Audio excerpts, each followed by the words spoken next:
January 11th. Doesn't seem like a day baseball would be in the news.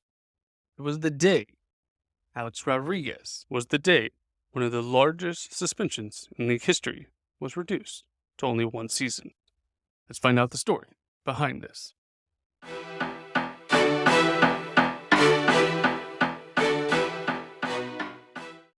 Welcome to Daily Sports History. I'm Ethan Reese, your guide to a quick deep dive every day. In the heart of the baseball world, a storm was brewing. The epicenter was a name that echoed through the storied history of baseball: Alex Rodriguez. This was no ordinary suspension.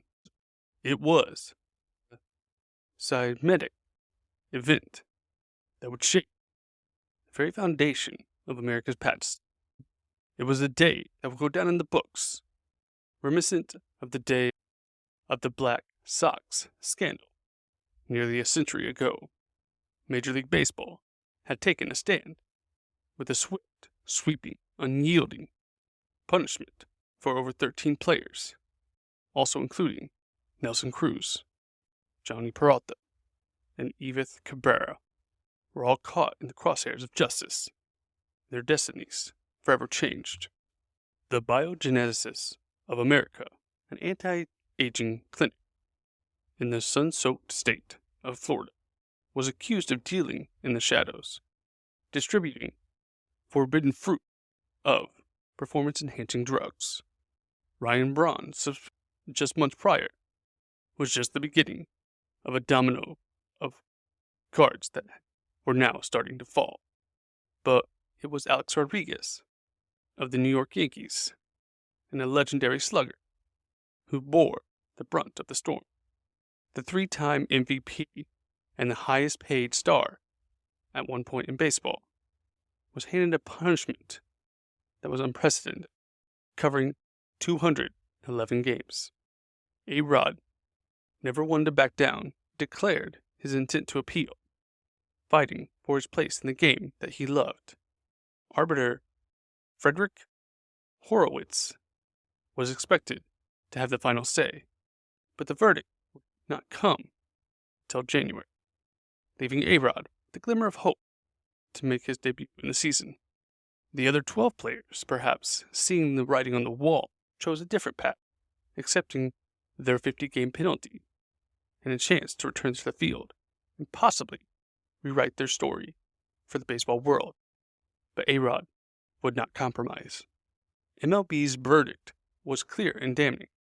A-Rod's drug penalty, a consequence, and his use and possession of numerous forms of illegal performance-enhancing substances, was only half the story.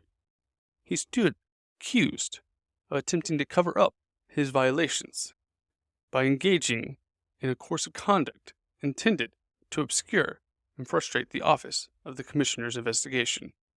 Rodriguez, no stranger to controversy, attempted to use PEDs during his tenure as a Texas Ranger from 2001 to 2003, but denies any wrongdoing since, setting the stage for this epic battle.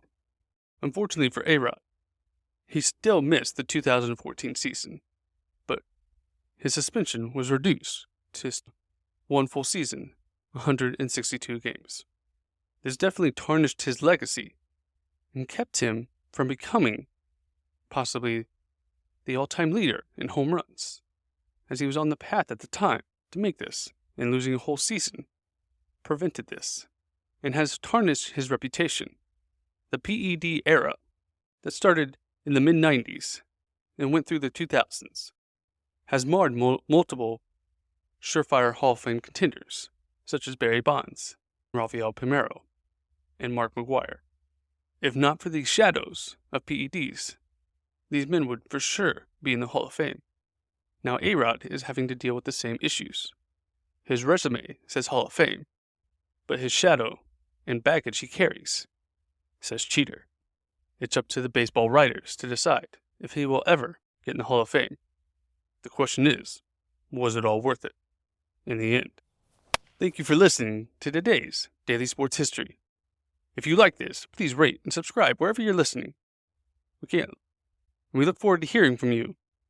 And if you have a topic that you would love for it to be on the show, you can email us at dailysportshistory@gmail.com. And come back tomorrow for more Daily Sports History.